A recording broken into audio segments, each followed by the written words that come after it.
O vento batia forte contra a parede do celeiro, fazendo-o ranger como um velho a levantar-se de joelhos. A neve caía há 3 dias sem parar. Um pó fino que se agarrava a cada poste da cerca flutuava sobre as calhas e engolia os sulcos na trilha das carroças até que o mundo inteiro se transformasse numa dor incolor. Além do curral, as colinas curvavam-se baixas e amargas sob os seus mantos brancos, e o gado estava quieto. Tudo estava silencioso agora. Ela encostou-se no poste perto do portão do curral, os dedos em carne viva sob a lã das luvas, as botas meio enterradas na neve, o casaco, grosso mas velho, rendido ao frio como se estivesse cansado de lutar. O bebê dormia contra o seu peito, enrolado no seu chaile e enfiado dentro do casaco, a sua respiração quente contra a sua clavícula. Os outros dois estavam perto da cerca, observando a quietude como se esperassem que ela mudasse. Como se talvez o pai deles viesse caminhando pela colina, atrasado novamente, mas sorrindo, explicando-se como os homens fazem quando são perdoados mais vezes do que merecem. Ele não viria. Isso ela sabia agora.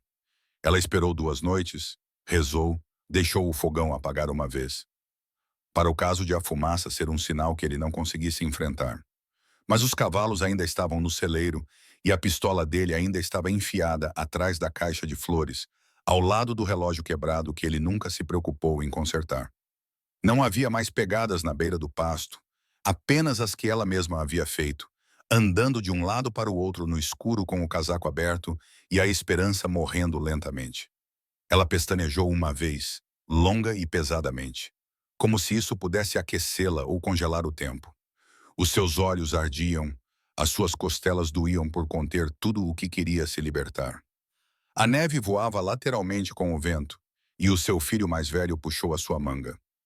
"Mãe", disse ele, silencioso como a queda da neve, "para onde vamos esta noite?" A menina ao lado dele não falou. Os seus olhos estavam arregalados, ferozes, como os de uma raposa, já mais velhos do que deveriam ser. Ela não respondeu à primeira. Olhou novamente para as colinas, para as cercas que ela e o marido tinham construído, para o celeiro que remendavam todas as primaveras, para a terra que trabalhavam até as costas cederem e as mãos racharem e sangrarem. E agora tudo pertencia ao silêncio. Então ela virou-se. Estendeu a mão e tocou a bochecha do rapaz, depois o ombro da rapariga. A sua voz era suave, não porque lhe faltasse força, mas porque a tinha usado toda para sobreviver. "Comigo", disse ela, "sempre." Dentro da lareira havia pouco mais do que brasas, mas aguentaria se ela as mexesse. Ela fê-lo, alimentando o fogo com os últimos pedaços de lenha, depois abriu o armário, 2 frascos de feijão, uma lata de melaço. A farinha de milho estava a acabar e o bacon tinha acabado. Mesmo assim, ela fez biscoitos. A menina ajudou, os seus pequenos dedos pressionando a massa como se estivesse a rezar com as mãos. O menino arrumou a mesa com a concentração de um homem, fingindo não ser uma criança.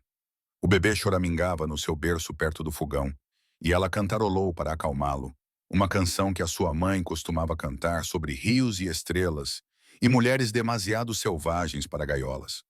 Naquela noite, dormiram no chão, enrolados em colchas e casacos e uns nos outros. Deitada com a mão em cada criança, de olhos abertos, ela ouvia e pensava. Pela manhã, ela entrelou a carroça aos cavalos e empacotou o pouco que tinham: colchas, jarros, a pistola. As botas do marido ficaram para trás, em pé ao lado da porta, como se ele ainda pudesse calçá-las. Mas ela não olhou para trás. A trilha estava coberta, o caminho mais adivinhado do que visível. Mas ela sabia para onde ia, em direção à terra além do desfiladeiro, em direção ao rancho sobre o qual o seu primo tinha escrito. 4 dias de viagem por um terreno acidentado, um lugar onde as mulheres mantinham livros, montavam potros e não olhavam por cima do ombro cada vez que uma porta rangia. Quando o sol encontrou o seu caminho através das nuvens, ela já tinha partido. Uma mulher com 3 filhos e nada mais, a caminho do desconhecido. E algures atrás dela, a neve cobria a varanda, os degraus, a porta, até que não restava nada além de branco, até o passado se calou. O segundo dia foi mais frio, o tipo de frio que penetrava profundamente e não dava trégua. Já as rodas da carroça travaram antes do meio-dia. O gelo entupia os raios e ela teve de removê-lo com a parte de trás de um machado.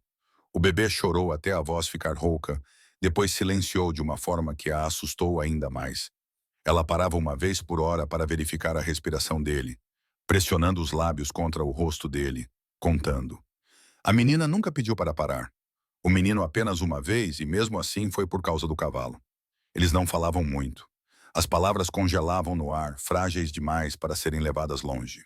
Em vez disso, ela cantava nem sempre em voz alta, pois a garganta doía, mas na sua cabeça, para manter o ritmo das mãos e o batimento do coração estáveis. Canções antigas, sagradas, canções que a mãe cantarolava enquanto pendurava a roupa ao vento ou remendava meias à luz da lâmpada. Canções cheias de mulheres orgulhosas demais para chorar e cansadas demais para implorar. Naquela noite acamparam debaixo de um grupo de choupos, os seus galhos negros despidos contra o luar. Ela fez uma fogueira baixa e lenta, com os galhos que tinha recolhido, e aqueceu o último pote de feijão. As crianças comeram sem reclamar e depois se aconchegaram contra ela debaixo da colcha. O bebê choramingou novamente, mas se acalmou rapidamente com a bochecha pressionada contra o peito dela, como se estivesse a ouvir algo dentro dela. Ela manteve a pistola por perto naquela noite, não por causa dos animais selvagens. Era dos homens que ela tinha medo. Mas ninguém apareceu. Apenas o vento soprando entre as árvores como um sussurro antigo demais para lembrar suas palavras. A manhã foi difícil. Os seus músculos doíam e a pele de 3 dos seus dedos estava rachada. Mesmo assim, ela desmontou o acampamento antes do amanhecer. A trilha à frente estava mais difícil agora, mais íngreme. As colinas se sucediam como ondas transformadas em pedra. Os cavalos lutavam, os cascos escorregando onde o gelo cobria a terra. Mas ela os incentivava, com voz baixa. Claro, ela sabia como manter os animais em movimento. Os homens também. Uma vez ela pensou nele, seu marido. Ele não tinha sido cruel. Não no início, apenas temperamental, inquieto. O tipo de homem que interpretava o silêncio como desrespeito e as perguntas como desafio. Ela lembrava-se da primeira bofetada, do pedido de desculpas depois, das mãos trêmulas, das promessas, das botas novas que ele lhe comprou na cidade, como se o couro pudesse curar o que ele havia ferido. Mais tarde vieram as noites em que ele não voltava para casa. As mentiras, o dinheiro que faltava no pote, depois os hematomas que nunca vinham acompanhados de presentes. Ainda assim, ela ficou pelas crianças, pela terra, pela promessa da primavera. Mas a primavera nunca ficou, e ele também não. Simplesmente saiu um dia e não voltou. Sem deixar bilhete, sem se despedir. Talvez ele tivesse a intenção de voltar. Talvez não. Ela parou de adivinhar. No final da tarde, o céu mudou. O vento soprou forte do sul, carregado de neve cortante, uma nevasca repentina e ofuscante. Ela desviou a carroça da trilha em direção a um afloramento rochoso e irregular, rezando por uma pausa no vento. Os cavalos assustaram-se com os olhos revirados, e a menina agarrou o bebê com tanta força que deixou Prince. Não havia abrigo além das rochas e das dobras do seu próprio corpo. Puxou as crianças para baixo com ela atrás da carroça, usando as costas para bloquear o vento. A neve acumulava-se rapidamente, transformando o mundo num uivo de branco e medo.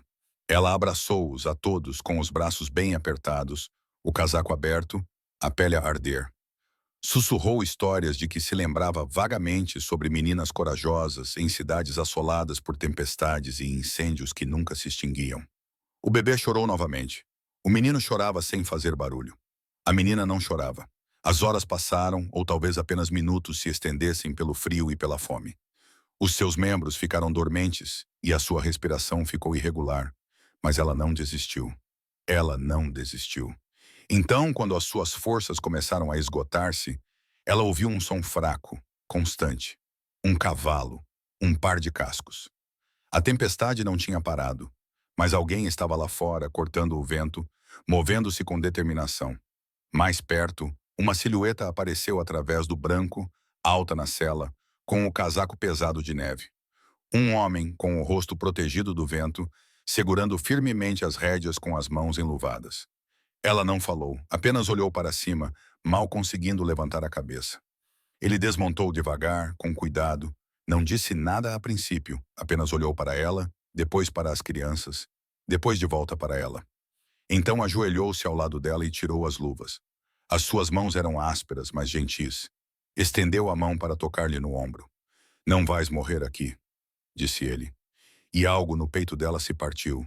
Não de medo, mas de esperança. Junta-te a esta jornada onde almas quebradas reencontram a força. Inscreve-te e não percas o próximo capítulo. O cavalo do estranho permanecia firme ao vento, com as narinas dilatadas e as orelhas a mexer, enquanto a neve batia contra os seus flancos. Ele amarrou o cavalo a uma rota, projetando-se da face da rocha, e então voltou toda a sua atenção para ela e para as crianças. Ele não fez perguntas, ainda não, apenas ajudou. Ele levantou o bebê primeiro, pressionando-o sob a aba do seu casaco contra a lã grossa do seu peito. Depois virou-se para a menina, pegou-a como se ela não pesasse mais do que fumo e colocou-a atrás da cela, enrolando o cobertor mais apertado à sua volta.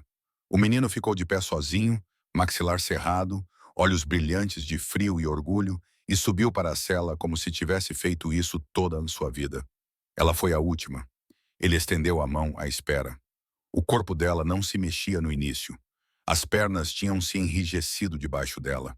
Os seus braços tremiam, mas o calor do toque do estranho despertou algo feroz dentro dela, e ela forçou-se a levantar. Quando ele a guiou para trás da cela, as suas mãos encontraram a cintura dele sem pensar, garrando-se com força. Cavalgaram devagar, o vento ainda forte.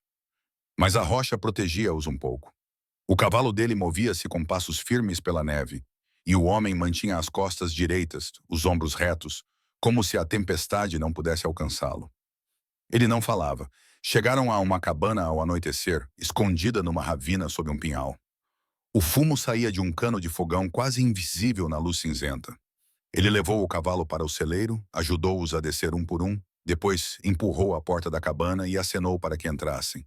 Estava quente. O fogão a lenha ardia lentamente, mas de forma constante. Havia uma mesa com 3 cadeiras, uma chaleira a ferver, prateleiras cheias de frascos, botas junto à porta e um casaco pendurado num prego. Não era a casa de um homem rico, mas era bem cuidada. Ele movia-se como se estivesse em casa. Ela ficou perto da porta, insegura. O bebê choramingou novamente e ela virou-se para um canto para o amamentar, com os ombros encurvados e o cabelo a cair como uma cortina em torno do rosto. O rapaz e a rapariga ficaram em silêncio, observando as paredes, o cheiro de tabaco e fumo de lenha, a fotografia desbotada de uma mulher presa à lareira. Ele trouxe cobertores, secos, depois pão, pêssegos enlatados, carne de porco salgada. Não disse nada até que estivessem alimentados e aquecidos, até que as crianças se enrolassem numa pilha de colchas no chão e o único som fosse o tic-tac lento do relógio na lareira. Então, sentou-se à sua frente. "Tem um nome?" perguntou ele. A voz dela parecia enferrujada, mas ela conseguiu responder. "Mara", ele acenou com a cabeça uma vez. As crianças, Eli, Clara e o bebê Sam. Outro aceno de cabeça. "Sou Jonas", ele esperou. Ela disse, "Nada mais, ainda não." Lá fora, o vento amainou, batendo nas janelas como um suspiro cansado. Dentro de casa, o fogão crepitava e exalava ondas de calor que faziam os seus membros doerem à medida que a sensação voltava. "Eu não estava a ir por ali por acaso", disse ele finalmente. "Ouvi no entreposto comercial que uma mulher e os seus filhos foram vistos a fazer as malas a oeste de Dry Ridge. Imaginei que estivesse a caminho do Rancho Quincy. Tenho família por lá." Ela acenou lentamente com a cabeça. "Não vejo a minha prima Ellie há 8 anos. Não terias conseguido. Não com esta tempestade. Tinha de tentar." Ele não discutiu, não a repreendeu. Apenas se inclinou para a frente e mexeu no fogo, com os olhos fixos nas brasas. "Podes ficar", disse ele. "Mais uma noite, se for preciso. Tenho espaço, tenho comida. Não quero nada de si." Ela então encontrou o seu olhar procurando por algo. Raiva, pena, luxúria. Mas os seus olhos não demonstravam nada disso, apenas tranquilidade. "Por quê?" ela perguntou. Ele não respondeu imediatamente. Ficou olhando para as chamas como se as palavras estivessem enterradas em algum lugar nas brasas. "A minha mulher morreu há 2 invernos", disse ele. "A febre levou-a rapidamente. Enterrei-a perto dos choupos. Pensei que me habituaria ao silêncio. Nunca me habituei." Ele levantou-se, tirou o casaco do prego e apontou para o quarto dos fundos. Durma na cama, disse ele. Eu fico com a cadeira. Ela não lhe agradeceu. Não tinha palavras. Mas quando deitou o bebê entre os dois mais velhos e se acomodou naquele colchão gasto, algo dentro dela relaxou. Dormiu profundamente, sem sonhos. Quando acordou, a cabana cheirava a café. A neve tinha parado e, pela primeira vez em muito tempo, o seu corpo não estava preparado para o perigo. A luz do sol da manhã filtrava-se pela janela coberta de geada, pálida e dourada, iluminando a sala num silêncio que parecia misericórdia. Mara mexeu-se debaixo da colcha com os músculos doridos de dias de frio e tensão, mas não de medo. Esticou o braço sem abrir os olhos e a sua mão pousou na curva do corpo minúsculo de Sam, ainda quente, ainda a respirar. A cabeça de Clara repousava ao lado dos pés dele. Eli tinha se encaixado entre a parede e os irmãos, com uma mão agarrada à estrutura de madeira da cama, como se tivesse decidido protegê-los durante toda a noite. Ela sentou-se lentamente, as articulações a estalarem em protesto. A cabana mantinha um tipo de silêncio que não era vazio, apenas silencioso o suficiente para ouvir os próprios pensamentos novamente. Na sala principal, Jonas estava ao lado do fogão. As mangas da camisa preta enroladas acima dos cotovelos, a servir café numa caneca de lata. O cabelo estava úmido nas têmporas. Parecia um homem que não se apressava, mas sempre fazia as coisas. Dormiu bem? Perguntou ele, sem se virar. Ela acenou com a cabeça. Melhor do que nunca. Ele entregou-lhe a caneca sem dizer mais nada. Ela pegou nela, envolvendo-a com as duas mãos para se aquecer, e inspirou o aroma amargo e rico. Isso fez-lhe vir lágrimas aos olhos, sem motivo aparente. As crianças acordaram lentamente, piscando os olhos à luz, como se não estivessem habituadas à segurança. Jonas distribuiu fatias grossas de pão com banha e mel. Ninguém reclamou. Sam gorgolejou uma vez antes de voltar a dormir sobre uma pilha de colchas dobradas perto da lareira. Mais tarde naquela manhã, depois de lavar a louça e acender a lareira, Jonas trouxe-lhe um par de botas masculinas, menores do que o normal, e um casaco de lã forrado com pele de coelho. Eram dela, disse ele, a voz mais baixa do que antes. Da minha mulher, parecia ter quase o mesmo tamanho que ela. Mara passou a mão pela manga e olhou para ele. Não posso aceitar isto. Pode usá-las, disse ele. É diferente. Ela olhou para os seus pés. As suas botas estavam encharcadas. A esquerda estava rachada perto da ponta. Ela acenou com a cabeça. Nos dias que se seguiram, nada entre eles mudou rapidamente. Ele mostrou-lhe como ordenhar a cabra que mantinha no celeiro. Como espalhar farinha de milho para as galinhas e cortar lenha para o fogão, para que queimasse por mais tempo, mas não mais quente. Ela mostrou-lhe como remendar as calças de Eli com um ponto de sela, para que não se rasgassem novamente. Ela assou biscoitos de memória. Clara aprendeu a costurar remendos sem picar os dedos. E Jonas começou a esculpir um pequeno berço de madeira para Sam, com restos de pinho do celeiro. Eles conversavam, mas nunca todos ao mesmo tempo. As histórias surgiam lentamente, oferecidas como pão passado pela mesa. Ele contou-lhe sobre o Missouri e como tinha vindo para o oeste depois que o seu irmão mais velho morreu num desabamento de mina, sobre a fé obstinada da sua mãe e o cão que criara desde cachorro. Falou da dor em termos simples, como se fosse um clima com o qual se aprende a conviver. Ela falava menos, mas quando falava, era sobre pequenas coisas. Como Clara tinha nascido durante uma tempestade. Como Eli uma vez apanhou uma truta com as próprias mãos. Ela não falava sobre o marido. Ainda não. Uma noite, pouco antes do anoitecer, Mara ficou do lado de fora, a cortar lenha com o machado de Jonas. Ela trabalhava devagar, deliberadamente, com as mangas arregaçadas, a respiração a formar pequenas nuvens. As costas doíam-lhe, mas ela gostava do ritmo. A maneira como a madeira rachava limpa sob a lâmina. Jonas encostou-se à moldura da porta, observando. Lidas com isso como alguém que nunca teve a oportunidade de o fazer antes, disse ele. Eu já lidei com isso, disse ela. Só que não assim, não com um bom aço. Ele saiu para o alpendre, as botas a estalar no gelo. Pegou num tronco, colocou-o no bloco e entregou-lhe o machado. Ela pegou nele e no silêncio que se seguiu, não falaram. Mas algo passou entre eles. Não era romance, ainda não. Reconhecimento. Naquela noite, ele ficou na cadeira junto à lareira novamente. Mas ela ficou acordada, olhando para as vigas, sabendo que ele estava perto. Não como uma sombra ou uma ameaça, mas como uma presença, sólida, silenciosa, real. E pela manhã, ela perguntou se ele poderia lhe mostrar como montar o seu segundo cavalo. Ele não respondeu imediatamente, apenas sorriu uma vez e acenou com a cabeça. O cavalo era castanho, com uma mancha branca na testa e um temperamento cauteloso. Jonas chamava-a de Mai. Dizia que ela era teimosa quando apressada, mas leal quando conquistada. Mara aproximou-se com a palma da mão aberta e a respiração firme, tal como Jonas lhe mostrara. Mai cheirou os dedos dela, dilatou as narinas e não recuou. Já era alguma coisa. Começaram devagar, caminhando pela beira do pasto enquanto a geada ainda brilhava na relva. Jonas conduziu a pé no início, corrigindo a sua postura, lembrando-a de manter o peso nas coxas, não na res. Ela ouviu, fez perguntas. Ele respondeu sem condescendência, sem julgamento. Apenas pequenas notas trocadas entre pessoas caladas. No final da semana, ela já cavalgava sozinha, não muito longe, não muito rápido, mas segurava a res e os ombros já não estavam curvados. A sela já não lhe mordia as pernas e May não precisava mais ser persuadida a dar um passo à frente. Clara e Eli observavam da varanda, aplaudindo quando ela desmontou sem tropeçar.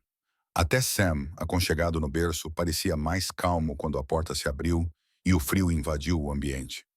Naquela noite, depois que as crianças adormeceram e o fogo projetou longas sombras nas paredes da cabana, Mara sentou-se à mesa costurando a bainha do vestido de Clara. Jonas estava a entalhar madeira, pequenos cachos de pinho acumulando-se no chão sob as suas botas. O único som era o da faca cortando a madeira. Eu o deixei, disse ela sem levantar os olhos. As mãos de Jonas pararam. A faca pairou sobre a madeira. Ela manteve a voz baixa, não frágil, apenas firme. Esperei 3 dias antes de arrumar a carroça. Ele já tinha feito isso antes, ido para a cidade, para jogar cartas, para quem quer que ele achasse que o ouviria melhor do que eu. Mas desta vez, eu sabia que ele não voltaria. Não sei se ele pretendia ir embora, ou se está em alguma vala em algum lugar, mas eu sabia que, de qualquer forma, eu tinha que ir atrás deles, por mim. Jonas não falou. Ele pousou a lenha silenciosamente, ela continuou. Pensei que fosse morrer na estrada. Aquela tempestade, o frio. Nunca tive tanto medo, mas continuei porque eles estavam a observar. Não podia deixar que me vissem desistir. Jonas levantou-se, caminhou até ao fogão, serviu água num copo de lata e entregou-lhe. Não desististe, disse ele. Ela pegou no copo. As suas mãos tremiam um pouco. Ele não percebeu ou fingiu não perceber. Não sei o que estou a fazer aqui, disse ela. Você tem sido gentil, mais do que gentil, mas nós não somos problema seu. Você não é um problema, disse ele. Ela olhou para ele com firmeza. Por que estás a fazer isto, Jonas? Mal me conheces. Ele esfregou a mão na nuca, com o olhar fixo no fogo. Talvez porque alguém me deu um lugar para ficar quando eu precisei. Talvez porque os teus filhos olham para ti como se fosses a única coisa entre eles e a escuridão. Talvez porque estou sozinho há muito tempo. As palavras pairaram no ar quente, simples e sem peso, mas penetraram profundamente. Ela olhou para o vestido no seu colo, dobrou a bainha e colocou-o de lado. Ele não se mexeu, apenas ficou ali, parado, imóvel como um poste. Quer que fiquemos? Perguntou ela, com uma voz pouco acima de um sussurro. Ele não respondeu com palavras. Ele deu um passo na frente, devagar, depois estendeu a mão por cima da mesa e pousou-a sobre a dela. Quente, áspera, firme. Ficaria orgulhoso se ficassem, disse ele. Lá fora, o vento tinha acalmado. O gelo tinha derretido dos beirais. Algures além do pasto, uma coruja piou uma vez, depois ficou em silêncio. Lá dentro, o fogo ardia fraco e nenhum dos dois soltou a mão do outro. A primavera não chegou de uma vez. Chegou como um animal tímido, saindo lentamente do seu esconderijo, primeiro com o degelo do riacho que passava pelo celeiro, depois com os rebentos verdes teimosos a brotar do solo atrás da cabana. O ar cheirava diferente. Lama, pinheiro e algo doce que Mara não cheirava há anos. Esperança, talvez. Jonas começou a arar o canteiro atrás do curral das cabras, revirando a terra cheia de pedras e gelo. Mara começou a plantar, com os joelhos na terra e os dedos enegrecidos. Clara estava ao lado dela com uma lata de sementes que tinha herdado da esposa de Jonas. Eli ajudava a transportar água. Sam dormia mais tempo no berço que Jonas tinha terminado, agora esculpido com padrões que pareciam vento e estrelas. Agora havia um ritmo. As manhãs começavam com café e alimentação do gado. As tardes eram para tarefas domésticas e ensinar as crianças a ler e a consertar um arnês partido. As noites eram tranquilas. Costura, escultura, o som suave dos garfos nos pratos de lata e, às vezes, embora não com frequência, a voz baixa de Jonas contando histórias sobre trilhas de gado ou sobre a vez em que um falcão tentou levar o seu chapéu. Ele nunca pressionava, nem as crianças, nem ela. Nunca pedia mais do que ela oferecia. Mas as coisas mudaram mesmo assim. Era a maneira como a sua mão às vezes permanecia nas costas dela quando ela passava. Na maneira como os olhos dela sempre encontravam os dele do outro lado da mesa, como agora se moviam um ao redor do outro sem pensar, como se sempre tivessem feito parte do mesmo pedaço de terra. Uma noite, depois que as crianças adormeceram, Jonas trouxe uma caixa do quarto dos fundos. Cartas antigas, fotografias, uma colcha dobrada que a sua esposa havia costurado no inverno antes de falecer. Ela acreditava que as coisas duram se você cuida delas, disse ele, colocando a colcha sobre o colo de Mara. Mara traçou os pontos. Estavam tortos em alguns pontos, mas eram fortes. Ela teve sorte, disse Mara, sem o olhar nos olhos. Ele fez uma pausa. Eu é que tive sorte, disse ele. Ela viu o que havia de bom em mim quando eu não conseguia. Um longo silêncio passou entre eles. Então não sei se consigo amar novamente, sussurrou Mara. Não precisas de saber, disse Jonas. Só precisas de ficar. E foi o que ela fez. Os dias transformaram-se em semanas. O jardim brotou, as galinhas puseram ovos com mais frequência. Sam riu pela primeira vez. Um som que fez Jonas deixar cair a chávena de surpresa e Eli gritar como se fosse um milagre. Mas a paz não vem sem interrupções. Era um domingo quando o cavaleiro chegou. Poeira no casaco, esporas ainda enlameadas. Ele cavalgou lentamente, com uma mão levantada para mostrar que não queria causar problemas. Mas seus olhos estavam atentos. Mara o reconheceu antes mesmo de ele dizer uma palavra. Jed Thompson, primo do seu marido. Ele já tinha vindo bisbilhotar uma vez, quando o dinheiro desapareceu do cartório de Dry Ridge. O tipo de homem que sorria como uma ameaça. Mara, disse ele, deslizando do cavalo. Há quanto tempo? Ouvi dizer que você desapareceu. Dizem que fugiste com as crianças. Pensei em vir ver por mim mesmo. Jonas deu um passo à frente. Já viste o suficiente. É hora de seguir em frente. Jed olhou Jonas de cima a baixo, os lábios curvados. Este é o teu novo homem.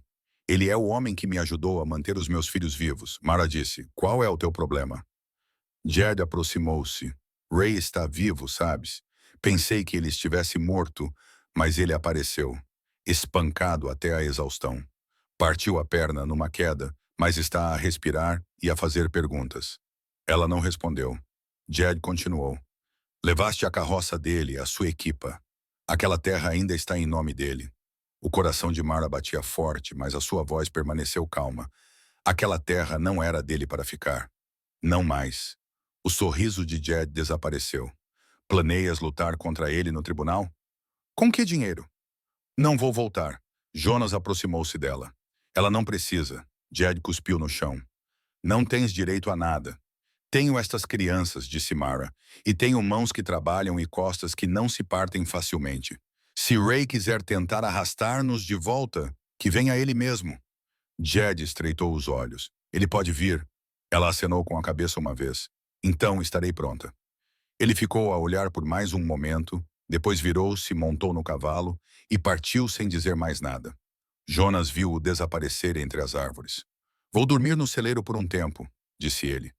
Naquela noite, Mara ficou à janela muito depois de escurecer, observou as sombras, ouviu o vento, depois virou-se, pegou num cobertor dobrado e foi até onde Jonas estava sentado no abrigo, com a espingarda no colo. Ela sentou-se ao lado dele. Não tenho medo, disse ela. Não precisas de ter, respondeu ele. Ela encostou a cabeça ao ombro dele e, pela primeira vez na vida, o silêncio à sua volta não parecia vazio. Os dias ficaram mais longos. No meio do verão, a terra estava repleta de vida. As abelhas zumbiam na relva alta, as flores silvestres trepavam pelas cercas e o sol nascia cedo o suficiente para captar a névoa que pairava sobre as colinas. Mara acordava antes dos outros, prendendo o cabelo com um pedaço de pano. Ela entrava descalça no quintal com um silêncio que não existia meses antes. Jonas observava-a da varanda às vezes, com uma caneca de lata na mão, o café já frio, enquanto acompanhava os seus movimentos. Ela não percebeu no início, ou talvez tenha percebido e deixado que ele a observasse. Eli passou a seguir Jonas, observando-o consertar o portão, martelar tábuas da cerca, lubrificar o rifle. Ele fazia perguntas que nem sempre tinham respostas. E Jonas lhe dava tempo para fazê-las. Quando ele deixou o menino dar um tiro em um toco atrás do celeiro, Eli sorriu durante um dia inteiro. Clara ficava perto de Mara, muitas vezes lendo em voz alta enquanto descascavam feijões ou costuravam camisas novas com sacos de flores. Ela tinha a força tranquila da mãe, mas nada da fragilidade. Agora ria mais. Sam tinha começado a gatinhar, arrastando a barriga pelo pó, rindo quando alcançava algo que não devia. Às vezes, à noite, Mara encontrava Jonas sentado ao lado do berço, um dedo calejado traçando o punho do bebê, enquanto ele dormia. Teria sido fácil fingir que nada os afetava. Mas as sombras não desaparecem só porque a luz é forte. Certa manhã, Jonas voltou do entreposto comercial com os ombros tensos e o silêncio nos lábios. Mara encontrou-o na varanda. O que foi? Ele entregou-lhe um pedaço de papel. Não era uma carta, mas um aviso. Pedido de custódia apresentado em Dry Ridge. Requerente, Ray Fletcher. Ela olhou para o papel, sentindo o peito ficar vazio. Ele está a tentar levá-los de volta. Jonas acenou com a cabeça uma vez. Disseste que ele estava destruído, ela sussurrou. Ele não está morto. E homens como ele não ficam destruídos por muito tempo. Ela sentou-se com força no degrau, o papel a tremer na sua mão. Jonas agachou-se à sua frente, firme, com os pés no chão. Há uma maneira de lutar contra isso, disse ele. Mas tu precisas de querer. Não tenho dinheiro, tenho terras. Ela olhou para ele com os olhos brilhantes. Não vou ficar com a tua terra. Tu irias casar comigo, disse ele, sem suavidade, sem timidez, apenas com a verdade nua e crua. Ela olhou para ele, não em choque, não com medo, mas com algo mais antigo, algo profundo. Não quero ser salva, disse ela. Eu sei, não quero ser propriedade de ninguém. Não serias. Eles sentaram-se em silêncio, a brisa soprando suavemente sobre a varanda, levantando a cortina da janela. É um pedaço de papel, Mara, disse Jonas. Não muda nada, a menos que deixemos. Ela olhou para o papel novamente. Dobrou-o e enfiou-o no avental. Não vou casar contigo só para ganhar uma batalha judicial. Não estou a pedir isso, disse ela, levantando-se e olhando para o pasto, onde Eli corria atrás das galinhas com Sam amarrado às costas numa tipóia. Quero casar contigo, disse ela, com voz monótona. Mas só se quiseres uma mulher que foi destruída e reconstruída tantas vezes que já não parece grande coisa. Jonas levantou-se para ficar ao lado dela. Quero uma mulher que saiba sobreviver, que lute pelos seus filhos, que aprendeu a montar a cavalo, a atirar e a enfrentar homens que só entendem de poder. Ela olhou para ele com os olhos cheios e, pela primeira vez, deixou-o beijá-la. Não foi apressado, não foi trêmulo. Foi o beijo de duas pessoas que perderam coisas, carregavam cicatrizes e, mesmo assim, escolheram construir algo. No final da semana, Mara estava de pé, com um vestido simples de algodão, ao lado da cerca do pasto, com a mão na de Jonas. As crianças rodeavam-nos com flores nas mãos.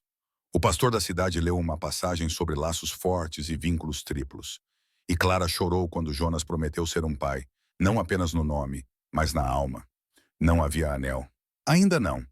Mas Jonas esculpiu um pedaço de osso em uma aliança feita à mão, lisa como uma pedra de rio. Ele a deu a ela naquela noite, colocando-a na palma da mão dela como um segredo. Agora você tem algo para passar adiante, disse ele. Ela cerrou os dedos em torno dela, com o coração cheio. A audiência e a cerimônia seca aconteceram 3 semanas depois. Eles foram juntos, Mara, Jonas e as crianças, cedo o suficiente para aproveitar a luz antes que o calor se instalasse no vale. A carroça estava limpa, os cavalos escovados até brilharem. Jonas vestia a sua camisa preta, aquela sem remendos. Mara usava a sua aliança de casamento, a branca como osso, com a forma de algo esculpido na verdade. O cabelo estava preso numa trança, apertada e limpa. Ela não tremia. O tribunal era um edifício baixo, com tinta rachada e janelas embaciadas por anos de poeira. No interior, os bancos cheiravam a verniz e suor. Alguns rostos familiares estavam espalhados no fundo. Pessoas do correio. Uma mulher com quem Mara uma vez trocou açúcar por tecido com um velho peão de rancho, que uma vez viu Ray Fletcher ficar bêbado e tentar bater no seu próprio reflexo. Ray estava lá, mancando. A perna não tinha sarado direito. Os seus olhos percorriam a sala como um homem ainda certo de que podia controlar o ar respirando errado. Quando viu Mara, o seu lábio se curvou, não de surpresa, apenas de desprezo. Ele não olhou para as crianças. O juiz era um homem corpulento, com óculos pequenos, e o tipo de cansaço que vem de ouvir muitas mentiras muito cedo na vida. Ele olhou para os papéis, os nomes, a certidão de casamento registrada 5 dias antes. E então olhou para Mara.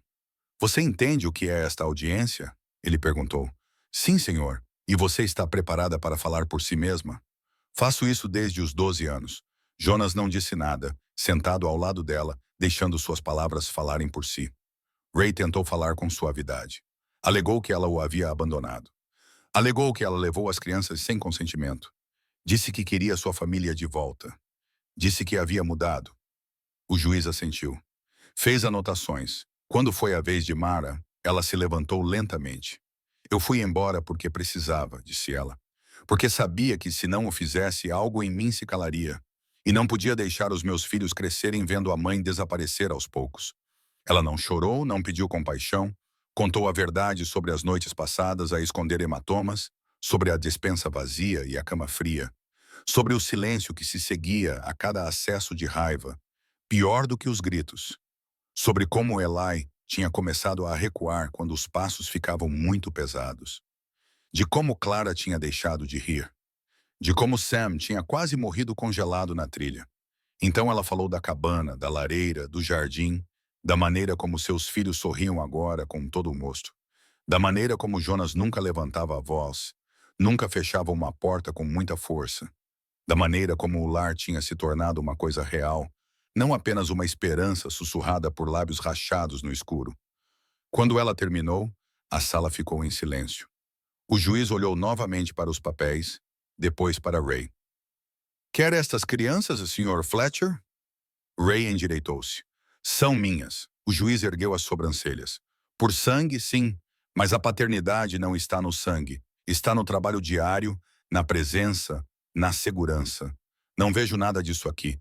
Vejo um homem que partiu e uma mulher que ficou. Caso encerrado." Ray soltou um palavrão. Começou a levantar-se. Jonah levantou-se sem dizer nada. Um olhar. Foi tudo o que bastou. Ray sentou-se novamente. Mais tarde, lá fora, o sol brilhava forte e quente, mas Mara não sentia nenhum peso. Eli saltou da carroça e gritou. Clara agarrou a mão de Mara como se tivesse 5 anos novamente. Sam bateu palmas para as poeiras que giravam no ar. Mara virou-se para Jonas. "Está feito", disse ela. Ele acenou com a cabeça. "Ainda queres ficar?" Ela não respondeu. Encostou-se a ele, descansando a cabeça sob o queixo dele, a mão sobre o coração dele. "Vou ficar", disse ela. No caminho de volta, pararam perto dos choupos onde a esposa dele estava enterrada. Mara pediu para sentar-se um pouco. Jonas deu-lhe espaço. Ela ajoelhou-se junto à lápide, os dedos a acariciarem a superfície coberta de musgo, e sussurrou algo baixinho. Depois, colocou o pequeno ramo que tinha apanhado no caminho. Flores silvestres, dentes de leão, uma única campânula azul. Quando se levantou, pegou na mão de Jonas. Ao anoitecer, estavam em casa. Ela deitou as crianças, acendeu uma lanterna, pegou novamente na mão de Jonas a mesa e colocou-a sobre a sua barriga. "Eu sei há 3 semanas", disse ela. Ele não falou, apenas soltou um suspiro que soou como uma oração. Então ele riu profundamente e a puxou para perto. Lá fora, o vento soprava através da relva alta, suave e quente. Lá dentro havia fogo e pão a crescer, e colchas à espera e um começo. Inscreva-se no canal e apoie aqueles que perseveram quando o mundo os vê.